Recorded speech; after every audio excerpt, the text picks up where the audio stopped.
Sheet की वजह से देखते हैं, है ना, जो डेरिवेशन आपने किया था शायद आप सबको याद भी होगा अच्छे से, है ना, ये सब प्लस प्लस आपने चार्ज किया था। प्लस चार्ज करने का जानबूझ के रीजन होता है ताकि आपको समझ में आए, ये सिग्मा था, है ना। अपने यहाँ बेलन बनाया था नहीं बनाया था, सिलेंडर याद करिए, ऐसे बनाया था ना, यहाँ पर कोई, अरे ऐसे ही तो बनाया था, तो फिर क्या दिक्कत है, आप लोग तो कह रहे हो वैसे, है ना। ये ए लिया था, ये ए लिया था, तो इस चादर की वजह से इस पॉइंट पी पर आर डिस्टेंस पर कितनी इंटेंसिटी आई थी, ई इक्वल टू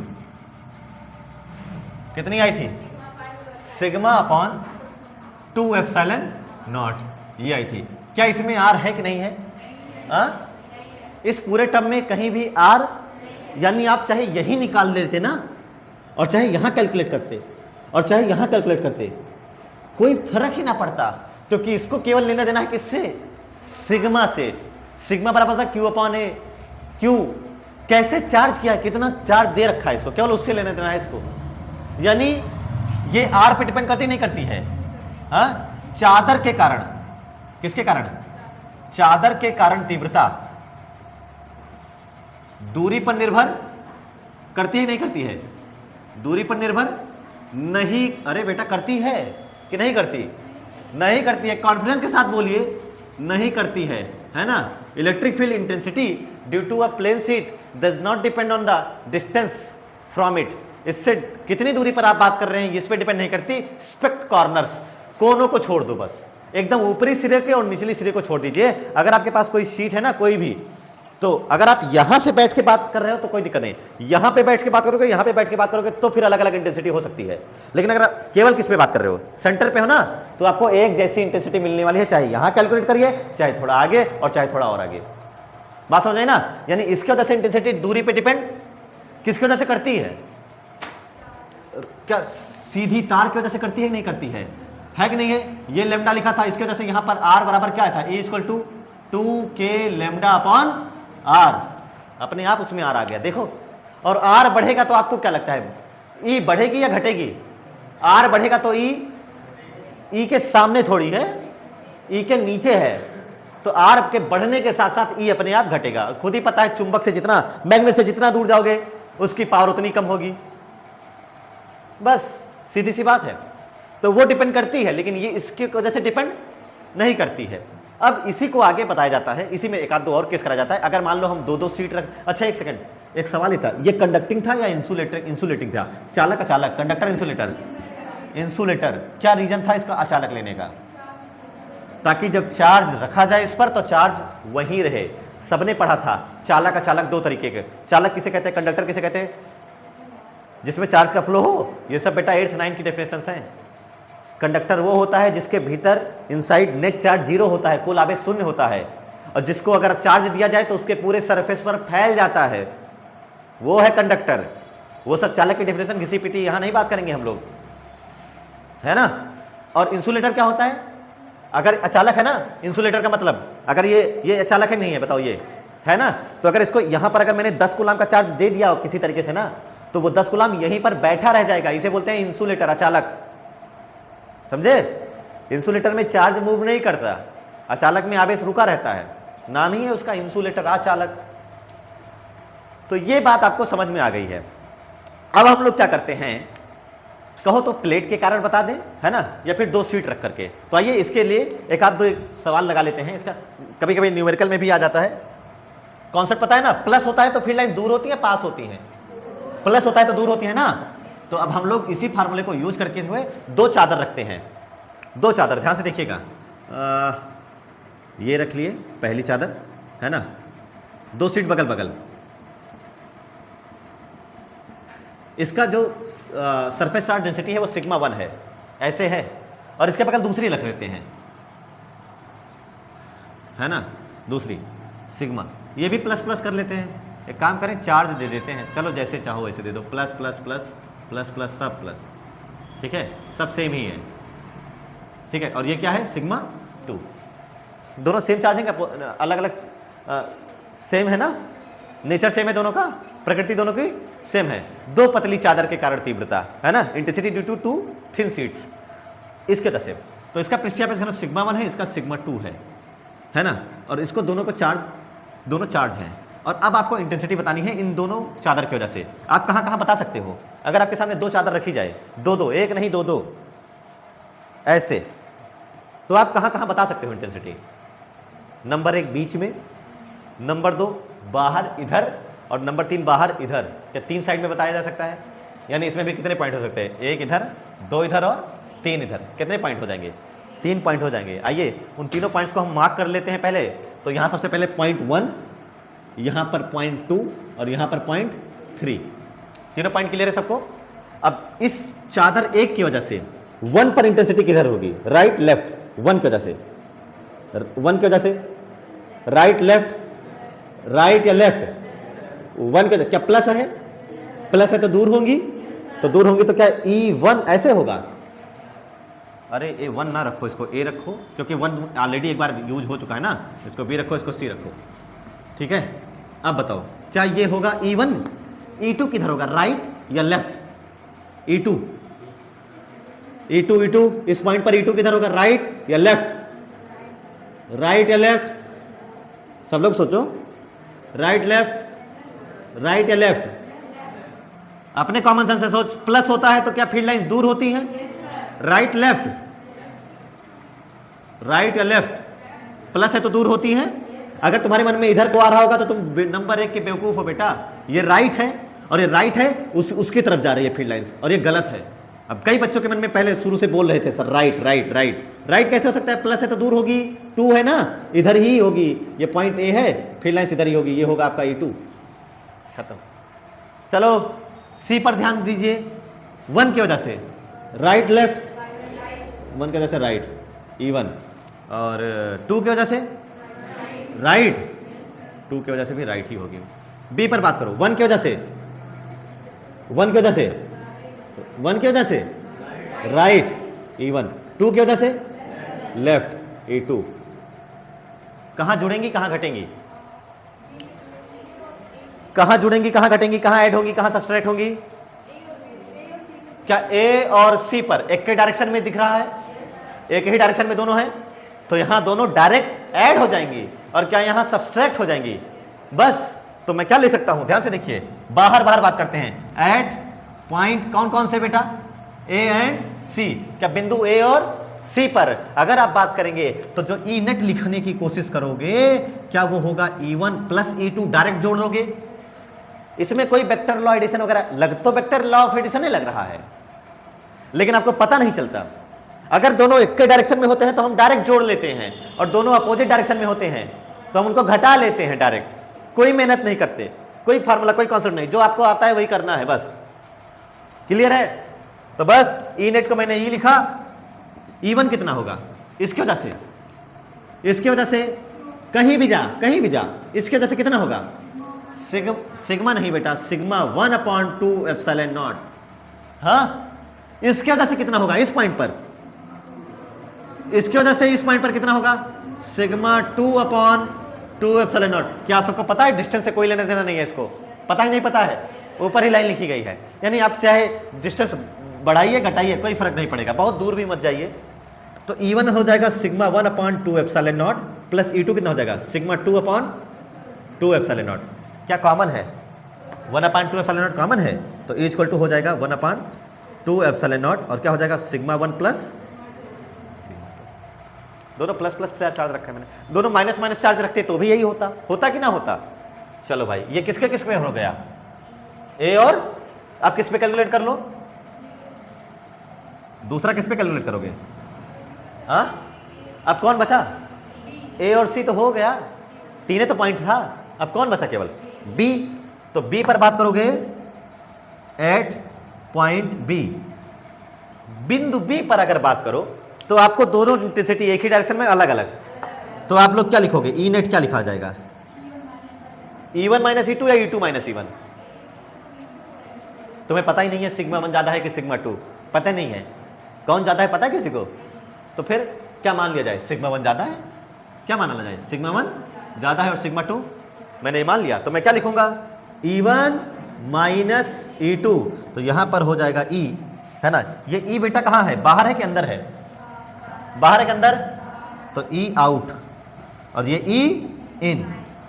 चलो E1 minus E2 sigma 1/2 epsilon not, सही लिखा मैंने एकदम, माइनस सिग्मा 2/2 एप्सिलॉन नॉट। क्या लिखा जाएगा? E in is equal to लिखा जाएगा 1/2 epsilon not sigma 1 minus sigma 2। अरे बड़ा आसान सा डेरिवेशन था, ये तो कोई डेरिवेशन ही नहीं था, है कि नहीं है? ये तो समझो एक महज एक सवाल था, लेकिन सवाल अब थोड़ा बदलता है जब आपको समझ में और अच्छे मतलब और समझने की ज़रूरत पड़ती है। अगर ध्यान से देखो, दोनों का सिग्मा 1 सिग्मा 2 सेम हो, दोनों का सिग्मा 1 सिग्मा 2 दोनों सिग्मा हो, मतलब पृष्ठीय आवेश घनत्व दोनों के बराबर हो बेटा, सरफेस चार्ज डेंसिटी, तो जो सिग्मा 1 होगा वही क्या होगा? सिग्मा 2। और ऐसे केस में उसको क्या मान सकते हो आप लोग? सिग्मा मान सकते हो नहीं मान सकते हो? तो अगर हम करें, है ना, क्या लिखते हैं सबसे पहला?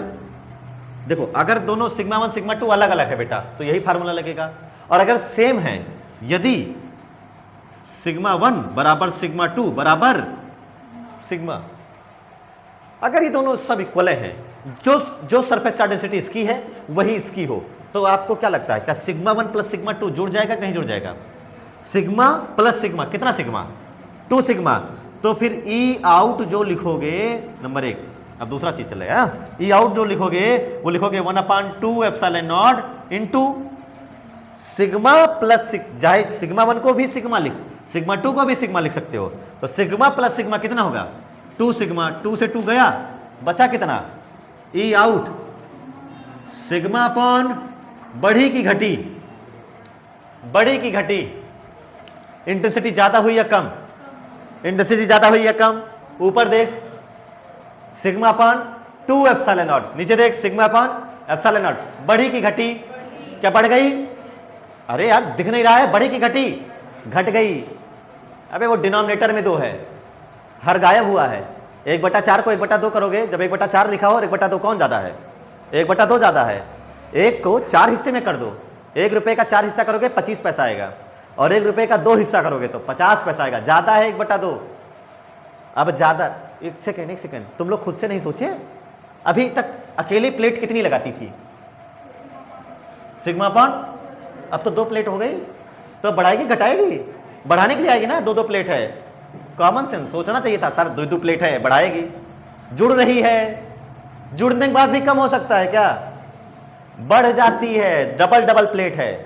अगला, ये तो बाहर की बात हुई, अंदर वाली बात बताइए, अंदर वाली बात बताइए।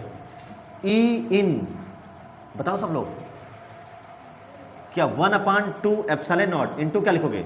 सिग्मा माइनस सिग्मा, मतलब 0 इंटू 0, तो ई इन जो हो जाएगा वो हो जाएगा आपका 0। यानी अब यहां से जो आपसे कॉन्सेप्ट बनता है वो सुनिए ध्यान से।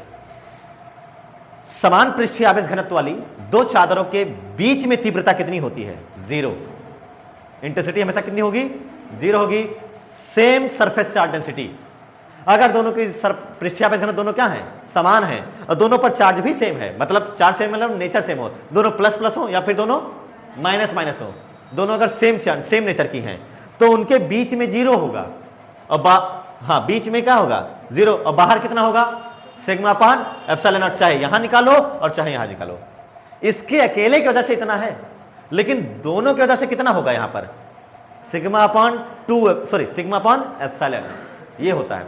अब इसी को कहीं कई जगह प्लेट लिखा होता है, समझना ध्यान से, इसी को मैं जो दिखा रहा हूं जो वो समझिए। कई बार ये डेरिवेशन आपको ऐसे लिखा मिलेगा, प्लेट, ये सरफेस 1 या सरफेस 2, तो ये प्लस प्लस प्लस किए रहते हैं, और ये माइनस माइनस या फिर प्लस प्लस किए रहते हैं, ठीक है, ये हो जाता है प्लेट। तो इसमें भी अगर ध्यान से देखो तो क्या ये 2 सीट बन रही है कि नहीं बन रही है? ऐसे ही है। तो अगर कोई प्लेट बोले तो भी यही डेरिवेशन करना है, समझे? कोई अगर प्लेट बोलेगा तो भी यही करना है, काम एक ही है। उतार लीजिए,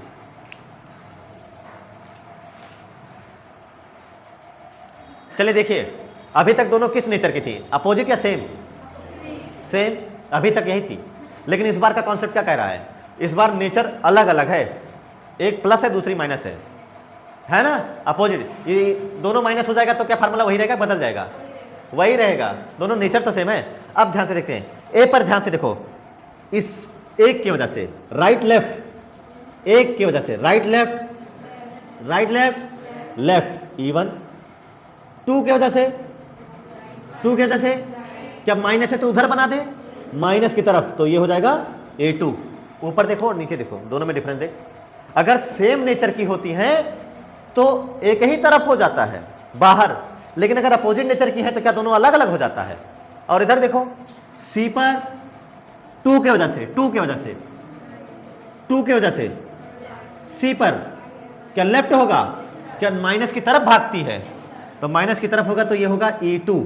और प्लस से दूर होती है तो क्या उधर जाएगा, ये होगा E1। क्या एकदम सही है क्या? देखो वहां भी दोनों एक ही तरफ था, यहां दोनों अलग अलग हो गया।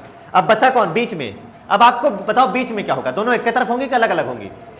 एक ही तरफ, क्योंकि यहां बीच में अलग अलग है तो यहां बीच में एक ही तरफ होगा। बताओ E2 राइट लेफ्ट, E2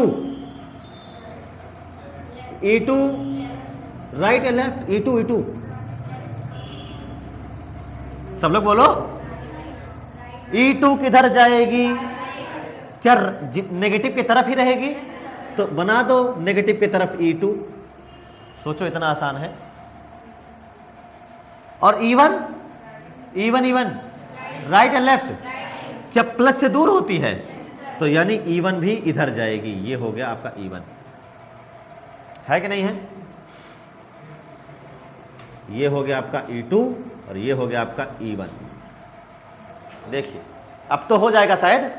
अब जरा ध्यान से देखो, at point A and C, A और C पर, A और जुड़ेंगी कि घटेंगी?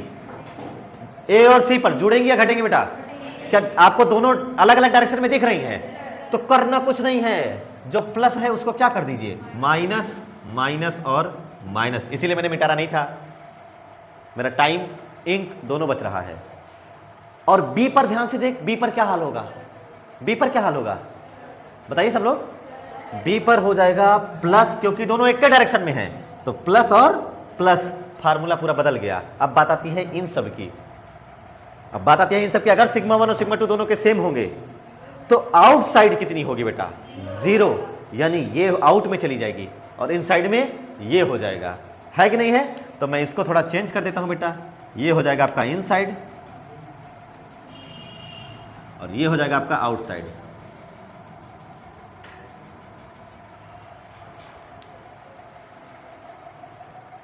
ध्यान से देखिए, अगर आपके पास केवल एक ही चादर है बेटा, केवल if you have only single seat, एक ही चादर है, तो इसकी वजह से इंटेंसिटी कितनी होती है? चाहे राइट बात कर, चाहे लेफ्ट बात कर, चाहे यहां चाहे यहां, क्या ये होती है सिग्मा पान 2 एप्सिलॉन नॉट? होती है नहीं होती है? और एक के बजाय 2 चादर आएगी तो क्या हो सकता है? एक के बजाय 2 चादर होगी और दोनों का मान ले सिग्मा सिग्मा सेम है। ये मान ले कि दोनों का सिग्मा सिग्मा क्या है? सेम है कि नहीं है? अगर तुम्हारे पास केवल एक चादर है, केवल if you have a single seat, तो उसके वजह से इंटेंसिटी राइट हो या लेफ्ट हो कितना होगी? सिग्मा पान 2 एप्सिलॉन नॉट। लेकिन अगर आपके पास 2 सीट है और दोनों सीट में ये शर्त रखी गई है कि हाँ भाई दोनों सेम चार्ज की हैं और अपोजिट चार्ज की हैं, तब आप लोग क्या करेंगे? फिर आपको करना कुछ नहीं है। अगर दोनों एक डायरेक्शन में हैं तो जुड़ेंगी या घटेंगी? दोनों एक डायरेक्शन में जुड़ेंगी ना, तो sigma upon 2 epsilon not plus sigma upon 2 epsilon not क्या हो जाएगा? Sigma upon epsilon not. यहां भी क्या हो जाएगा? Sigma upon epsilon not. यहां भी हो जाएगा और यहां क्या हो जाएगा? 0 0, क्योंकि दोनों बराबर बराबर हैं। यहां क्या हो जाएगा? 0, यहां क्या हो जाएगा? 0 और यहां हो जाएगा सिग्मा अपॉन एप्सिलॉन नॉट। बस अगर 2 होंगी तो 2 गायब कर दे, अगर 1 है तो 2 लगा दे, बस इतना करना है। अब आपको क्या ध्यान रखना है? अगर दोनों सेम नेचर की होती हैं तो बीच में 0 होता है, दोनों अपोजिट नेचर की होती हैं तो बाहर 0 होता है। अगर दोनों की प्रकृति, दोनों चादर की प्रकृति सीट की अपोजिट है तो बाहर 0 होगा, और अगर सेम नेचर की है तो कहां 0 होगा? भीतर, अंदर 0 होगा, इनसाइड। बस इतना सा कॉन्सेप्ट था। अब आपको डायग्राम के साथ दिमाग में ये बात छपी नहीं चाहिए। मैं तो कहता हूं ये डायग्राम जैसा यहां जो लिखा है ना, ये तीर जब चलाओगे तो तुम्हें खुद ही समझ में आएगा, दोनों तीर एक ही दिशा में जा रही है, यानी अगला वाले पर एक तीर फिर एक और तीर, 2 तीर जुड़ करके लग गई। तो ऐसे केस में जोड़ दो, एक उधर लग रही है एक उधर लग रही है, बात खत्म। एक इधर से तीर चलाओ एक उधर से तीर चलाओ तो खत्म नहीं हो जाता। लड़ाई वगैरह नहीं देखा तुम लोगों ने? महाभारत वगैरह में क्या होता है? एक तीर इधर से चला एक तीर इधर से चला, दोनों अपोजिट डायरेक्शन में होते हैं, होते नहीं होते हैं, तो एक दूसरे को खत्म कर देते हैं। वही वाला तो है, एक उधर को जा रहा है एक उधर को जा रहा है। चलिए electric field due to hollow sphere, है ना, खोखले गोले के कारण तीव्रता बताते हैं। अब मान लो कोई खोखला गोला है, खोखला गोला होगा तो अंदर जगह है कि नहीं है बता, है ना अंदर, अगर वो गोलीय कोष है तो ये आपने गोला बनाया और इस गोले के कारण, और ये गोला चार्ज है यूनिफॉर्मली चार्ज। अब आप सबको पता होगा कि अगर किसी कंडक्टर को चार्ज दिया जाता है, अच्छा ये चालक लें कि अचालक लें, कंडक्टर इंसुलेटर, क्या कहते हो आप लोग? हाँ, सबको पता है ना कंडक्टर पे चार्ज मतलब क्या फैलता रहता है नहीं फैलता रहता है, और वो इस हिसाब से एक दूसरे को एडजस्ट करेंगे ना, एक दूसरे को इस हिसाब से एडजस्ट करेंगे कि क्या होंगे सब बराबर, क्योंकि इसमें कोई एंड तो है नहीं, कोई सिरा तो है नहीं, गोले में कोई सिरा होता है नहीं, इसमें कोई एंड नहीं है, तो सब एक समान रूप से वितरित हो जाएंगे, समझे ना। तो ये हो गया आपका, और खोखला है ये बात है। अब आप इसमें इंटेंसिटी बताना है इसके वजह से, तो आप इंटेंसिटी कहां कहां बता सकते हो पता है आपको? सबसे पहले इंटेंसिटी पूछेगा, इसकी रेडियस में आपको दे देता हूं बेटा, रेडियस मान लो मैंने दे दिया इसकी कैपिटल आर, जो गोला आपने लिया है उसकी रेडियस क्या माना है? Capital R. अब बताओ इसमें जो चार्ज है 1D में है, 2D में है, 3D में है, इसमें चार्ज 1D में है, 2D में है, 3D में है, सोच के बताओ। गोला है, स्फीयर है, स्फीयर है, गोला चार्ज 1D में है, 2D में, 3D में है, 2D में है, ऑब्जेक्ट 3D है। अरे 3D चार्ज 3D में तब आता जब तू उसके अंदर भर के रखता बेटा, उसके अंदर थोड़ी भर के रखे हो आप, तो उसके केवल सरफेस पे सतह सतह पर रखे हो ना, केवल कहां लगाए हो उसके जो बाहरी पृष्ठ है केवल उसी पर तो रखा है, तब फिर कैसे बोल दिया आप सबने चार्ज 3D में है? चार्ज किस में है? 2D में। तो लैम्डा सिग्मा रो 2-3 दिन ले लो, 4 दिन सिग्मा बेटा, रो कहां से आ जाएगा इसमें? अरे आप इस 2D में है।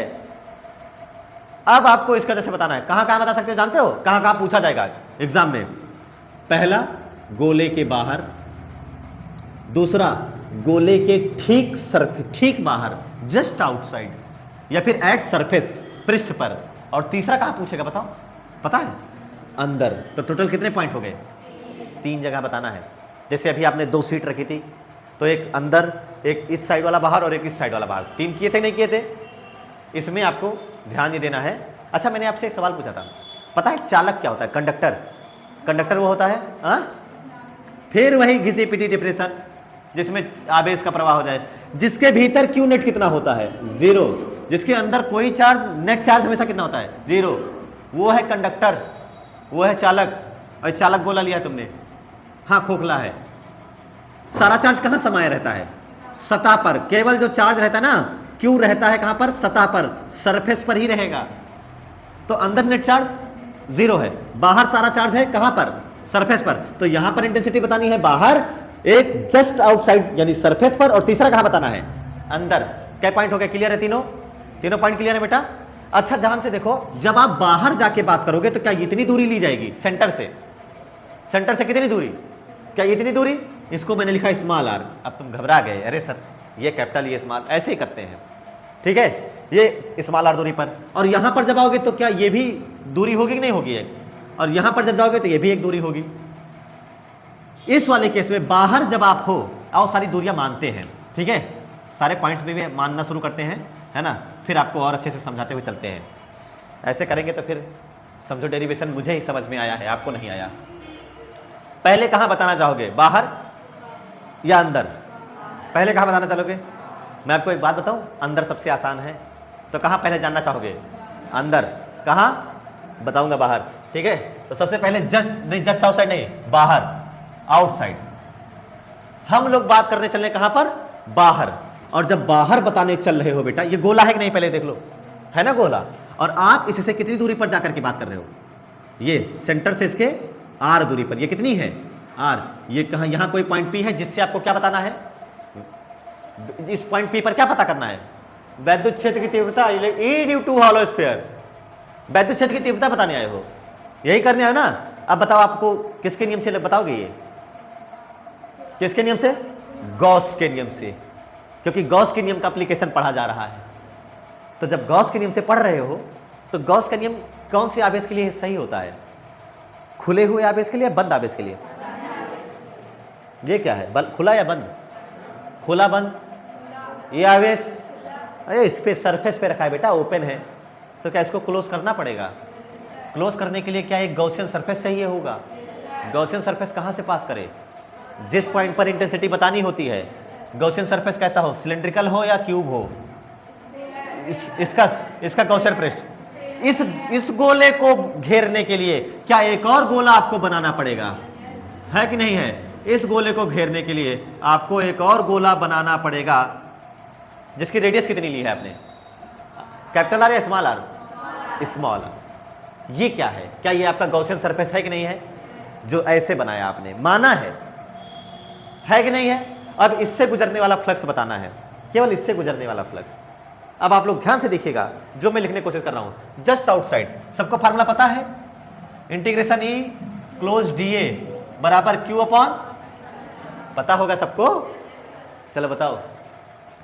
इसका इंटीग्रेशन डी ए करोगे, जब पूरा इसका सरफेस से एरिया निकालोगे कितना आएगा? इसका 4 पाई कैपिटल आर स्क्वायर या स्मॉल आर स्क्वायर? इसका 4 पाई कैपिटल आर स्क्वायर या small R square? 4 pi small R is equal to Q upon epsilon not. समझ में आई ये बात? अरे बात समझ में आई कि नहीं आई? तो ध्यान से देखो, यहां से ई इज इक्वल टू क्या हो जाएगा? ध्यान से देख, यहां पर ई इज इक्वल टू क्या हो जाएगा? अरे इधर ही लिख देता हूं, जगह बचाने से क्या मिलेगा? 1/4 pi epsilon not into Q upon R square. अरे ये तो फार्मूला पहले से भी पढ़ा था आप लोगों ने। क्या ये विद्युत क्षेत्र की तीव्रता किसके वजह से है? क्या बिंदु आवेश की वजह से है? एक पॉइंट चार्ज की वजह से भी तो सेम फार्मूला आता है कि नहीं आता है? यानी वही तो है, कुछ भी इसमें डिफरेंस है ही नहीं कि है कोई डिफरेंस। वही तो है फार्मूला जो आपने बहुत पहले पढ़ा था। Electric field due two point charge, बिंदु आवेश के कारण तीव्रता, वही सूत्र है।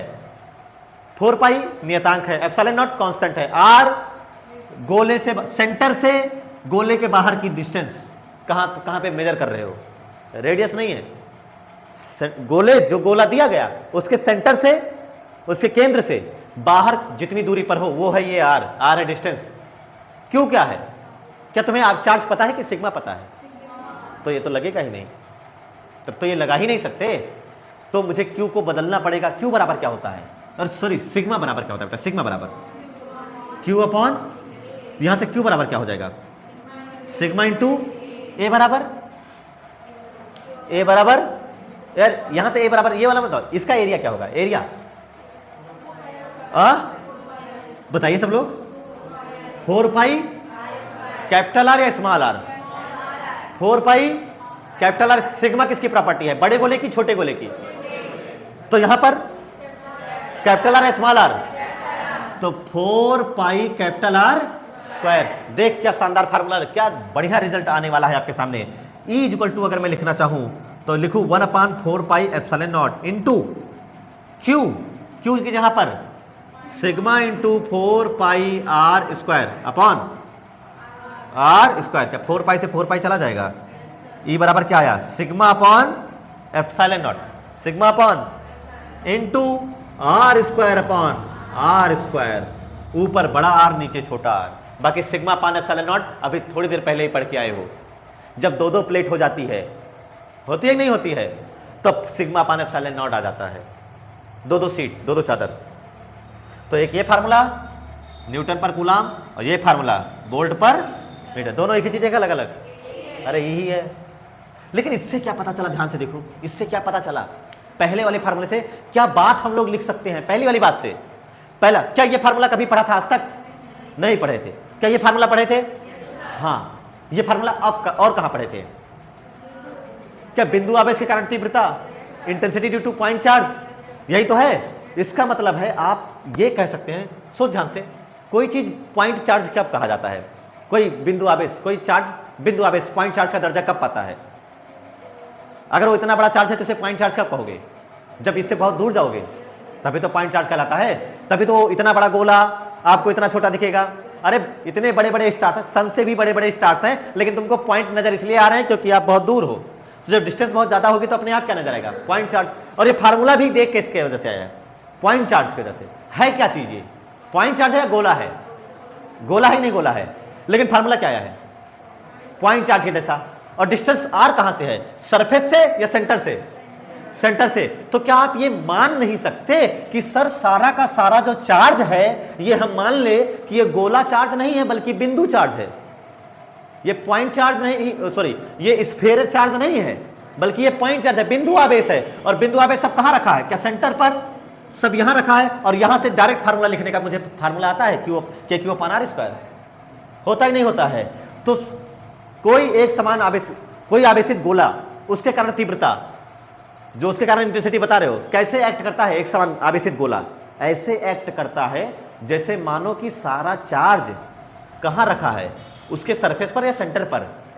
यह माना जा सकता है कि उसके केंद्र पर समस्त धनावेश, समस्त ऋण आवेश, समस्त आवेश उसका जितना है, टोटल चार्ज इज सिचुएटेड या concentrated at the centre of the sphere, गोले के केंद्र पर स्थित है, ऐसा मान सकते हैं। क्योंकि फार्मूला तो सेम आता है, नहीं याद आ रहा है ये वाला फार्मूला देख, ये पॉइंट चार्ज है ना, इस ये आर डिस्टेंस पर बताओ यहां पर इंटेंसिटी क्या होती है? पी पर K 1/4 pi epsilon not into Q upon, same ही तो है, देख लो ये और ये सेम ही तो है, ये गोले के कारण है और ये बिंदु आवेश के कारण। तो आप ये नहीं मान सकते कि सर सारा चार्ज हवा में नहीं है, सरफेस पर नहीं है, बल्कि सारा चार्ज कहां पर है? सेंटर पर है, वही माना जा सकता है। ये इतनी बड़ी बात आपको समझ में आ जानी चाहिए थी इतनी देर में कि सारा चार्ज यहीं बैठा, फार्मूला वही वाला है कि नहीं है? ये था पहला। पहले वाले में आपकी जो डिस्टेंस है, वो जो दूरी आपने आर लिया है वो त्रिज्या से ज्यादा है, त्रिज्या से कम है, रेडियस से बड़ी है, रेडियस छोटी है, आर से बड़ी है, आर से छोटी है, आर से small R greater than capital R. अब दूसरा आपको क्या करना है बेटा? आउटसाइड तो हो गया है कि नहीं है? दूसरा आपको पढ़ना है बेटा नंबर 2, क्या नाम है जानते हो? जस्ट आउटसाइड, ठीक बाहर, जस्ट आउटसाइड, ठीक बाहर, या फिर एट द सरफेस, पृष्ठ पर। दो नामों से जानोगे। न्यूमेरिकल में एनसीईआरटी क्या कहती है जानते हो? ये नहीं बोलेगी पृष्ठ पर, वो सीधे बोलेगी ठीक बाहर, यानी जैसे बाहर निकले। तो ठीक बाहर आपको क्या मिलेगा? अच्छा, जैसे आप ठीक बाहर आओगे तो क्या ये स्मॉल आर और ये कैपिटल आर एक ही होगा कि अलग अलग होगा? ठीक बाहर सरफेस पर रहोगे तो स्मॉल आर कैपिटल आर एक ही होगा कि अलग अलग? तो स्मॉल आर बराबर कैपिटल आर लिख सकते हैं। तो ऐसे केस में जब स्मॉल आर बराबर कैपिटल आर मैंने लिखा, तो अब आप अपना पहला फार्मूला याद करिए। क्या अभी भी वही फार्मूला लिखा जाएगा? नहीं लिखा जाएगा। 1/4 pi epsilon not into Q upon, चाहे कैपिटल आर का स्क्वायर लिख चाहे स्मॉल आर का स्क्वायर लिख, कोई फर्क नहीं पड़ता। यानी अभी भी सर पुराना ही फार्मूला है जो हमने बचपन में सीखा था। दूसरा, ये वाला फार्मूला क्या हो जाएगा? क्या जो कैपिटल आर वही स्मॉल आर, तो आर से आर कट जाएगा, तो बचा क्या? ई बराबर सिग्मा अपॉन एप्सिलॉन नॉट। क्या अब ये एकदम दो चादर के जैसे बिहेव करने लग गई है? देख रहे हो कैसे प्रॉपर्टी बदलती जा रही है। अब तीसरा क्या बचा? तीसरा पॉइंट क्या बचा? पहला तो आपने पहला कहां निपटाया? पहला ये निपटाया, दूसरा आपने कहां निपटाया? ठीक बाहर। और तीसरा कहां निपटाओगे? अंदर। ये तीसरा पॉइंट मान लो यही तीसरे पॉइंट पे बताना है। इसी पॉइंट पे देख, ये तीसरा पॉइंट इससे बताना है। तो इस पर क्या होगा? आपको क्या लगता है कितनी होनी चाहिए? कितना होना चाहिए? आंसर कितना होना चाहिए बताओ जल्दी, सोचो सब लोग। तीसरा इनसाइड, अंदर। अब बताओ स्मॉल आर छोटा होगा कि बड़ा होगा? स्मॉल आर छोटा होगा कि बड़ा होगा? छोटा होगा आर से। अब बताओ इनसाइड, क्या आप एक गॉसियन सरफेस बनाओगे कि नहीं बनाओगे बेटा? जल्दी बोलो। इससे पास करता हुआ एक गॉसियन सरफेस बनाओगे कि नहीं बनाओगे? बनाओगे। क्लियर है ना? बहुत अच्छी बात है। अब बताइए, E इंटीग्रेशन dA यही तो करोगे, equal to Q in upon epsilon not, यही तो करते हो। अरे यही तो करते हो। इससे कितना चार्ज घेरा गया? इससे कितना चार्ज घेर पाए? इसके अंदर कितना चार्ज आया? आया कोई चार्ज या नहीं आया? क्या सारा चार्ज बाहर है? वो ऐसे मान सकते हो कि सेंटर पर है, वो सेंटर पर नहीं है। इस वाले बात से क्या पता चलता है? ऐसे माना जा सकता है कि सारा चार्ज कहां रखा है? सेंटर पर, केंद्र पर, लेकिन वाकई में वहां है नहीं। ये मान सकते हो, एक्ट ऐसे करता है। लेकिन अब जब आपने गॉसियन सरफेस बनाया तो ये गॉसियन सरफेस उसी पॉइंट से तो पास करता है ना जहां पर बतानी होती है। तो अब इससे कितना चार्ज घिरा है? इससे बताइए कितना चार्ज घिरा है? 0। तो कितना हो जाएगा? 0 अपॉन एप्सिलॉन नॉट, मतलब E बराबर कितना हो जाएगा अंदर 0, यानी आवेशित गोले के भीतर वैद्युत क्षेत्र कितना होता है 0 होता है, कोई फील्ड लाइंस नहीं होती है। समझ में आया? कंडक्टिंग स्फीयर के भीतर कोई, भाई जब चार्ज नहीं है, आपको शुरू में पता था कि सर अंदर क्यू नेट कितना होता है 0, अंदर कोई चार्ज ही नहीं होता। तो ऐसे केस में जब चार्ज नहीं है तो कोई फील्ड भी नहीं होगी। तो कौन सा ज्यादा समझ, ये दोनों एक फार्मूला है। तीसरा आपको पता होना चाहिए, कोई भी आवेशित वस्तु होगी उसके अंदर अगर चले जाओगे तो इंटेंसिटी यही रहने वाली है और कुछ नहीं रहने वाली है ना। और यहां पर आपका ये टॉपिक बेटा कंप्लीट होता है, नोट डाउन। चलिए देखिए, अब आगे हम लोग चलते हैं। इस जो डेरिवेशन में आपने पढ़ा, डेरिवेशन याद है सबको? ये गोला है ना, गोला, ये plus Q plus plus plus सब पे दिया गया है। इसका सिग्मा पता था, ये आर पता था। इसके यहां पर कितनी इंटेंसिटी होती है? यहां पर, यहां पर कितनी होती है? अरे सब लोग बताओ बेटा, यहां पर इस पॉइंट पर E इक्वल टू के क्यू अपॉन आर स्क्वायर, वही फार्मूला जो बचपन में पढ़ा था। यहां पर कितनी होती है? यहां पर के क्यू अपॉन आर स्क्वायर, चाहे स्मॉल आर लिख चाहे कैपिटल आर, बात यहां पर दोनों सेम आ जाती है। यहां पर बोलो 0, अरे के अंदर कितनी होती है 0। तो अगर ग्राफ बनाया जाए डिस्टेंस के साथ साथ इलेक्ट्रिक फील्ड इंटेंसिटी पर क्या असर पड़ता है, जैसे जैसे डिस्टेंस बढ़ेगी, है ना, जैसे जैसे डिस्टेंस बढ़ेगी आर बढ़ेगी, इलेक्ट्रिक फील्ड पर क्या असर पड़ता है। एक गोला बनाया जाता है, ध्यान से देखिएगा, ये गोला, ठीक है। अब अगर आप ध्यान से देखिए, और ये पूरा चार्ज है फुल्ली, क्या गोले के अंदर कोई फील्ड है या नहीं है? बताओ, क्या गोले के अंदर कोई फील्ड लाइंस है? गोले के अंदर कोई वैद्युत क्षेत्र है? E कितना है अंदर 0, यानी आपको कहां तक फील्ड लाइंस नहीं मिलेगी, कहां तक बिल्कुल कोई फील्ड नहीं मिलेगा। क्या यहां तक आपको कोई फील्ड मिलेगी? नहीं मिलेगी। यहां तक पूरा रास्ता खाली रहेगा, कोई वैद्युत क्षेत्र नहीं मिलेगा। और कहां मिलना शुरू होगा? क्या जस्ट सरफेस पर, जैसे सरफेस पर पहुंचोगे ठीक बाहर आओगे तुरंत कितना मिलने वाली है? के क्यू अपॉन आर स्क्वायर, यानी यहां पर आपको मैक्सिमम मिलेगा के क्यू अपॉन आर स्क्वायर। फिर जैसे जैसे आर बढ़ेगा, जैसे जैसे आर बढ़ेगा, ये बढ़ेगी या घटेगी? जैसे जैसे बढ़ेगा आर, जितना दूर जाओगे इंटेंसिटी बढ़ेगी या घटेगी? जल्दी बताओ। क्या दूरी, अरे कॉमन सेंस से सोचना चाहिए, जितना दूर जाओगे उतना कमजोर होता जाएगा, है कि नहीं? उतने असर कम होगा जितना दूर जाओगे। यानी आगे यहां मैक्सिमम है, कितना है? के क्यू अपॉन आर स्क्वायर, और उसके बाद आपकी इंटेंसिटी धीरे धीरे घटने लगेगी, ऐसे गिरने लगती है। ये हो जाता है। ये किसके साथ है? दूरी के बढ़ने के साथ साथ। यहां पर क्या है भाई, इस वाले पॉइंट पर, यहां पर आपका जो स्मॉल आर है वो लेस देन आर है। यहां पर क्या हो जाता है? Small R equal to R, और इसके आगे वाले सारे पॉइंट्स पर, इसके आगे वाले सारे पॉइंट्स पर small R greater than capital R, और ये हो गया इसका ये कैपिटल आर। समझ में आया ग्राफ? अब आपने एक और ग्राफ पढ़ा था, एक चीज और पढ़ा था आपने, एफ इक्वल टू क्या पढ़ा था? के Q1 Q2 upon R square पढ़ा था फार्मूला। क्या 1 अपॉन आर स्क्वायर यहां भी आ रहा है? ग्राफ दिख रहा है ऐसा स्लोप। तो इसके लिए जो ग्राफ आता है वो ऐसा ही होता है, ये आर स्क्वायर, और ये क्या है आपका एफ, ठीक है, आर के बढ़ने के साथ साथ। आपने एक और फार्मूला पढ़ा था, E equal to 2k lambda upon R, ये भी कहीं पढ़ा है? अब आर और आर स्क्वायर दोनों में डिफरेंस देख, यहां केवल आर के इनवर्सली प्रोपोर्शनल है, व्युत्क्रमानुपाती, और यहां आर स्क्वायर के। तो अगर आप यहां का वाला ग्राफ बनाएंगे तो थोड़ा और चिपका दिया जाता है, बस इस हिसाब से हो जाएगा। ये हो जाएगा E प्रोपोर्शनल 1 अपॉन आर, और यहां E प्रोपोर्शनल किसके है बेटा? 1 अपॉन आर स्क्वायर के। वहां भी वही काम चल रहा है, E proportional 1 upon R square, यहां पर भी चल रहा है। तो ये 3 ग्राफ आपके पहले लेसन में एनसीईआरटी में जो कि बने हुए हैं, जो आपको जानने चाहिए ही चाहिए हर हाल में, ठीक है। ये इतना आपका काफी है।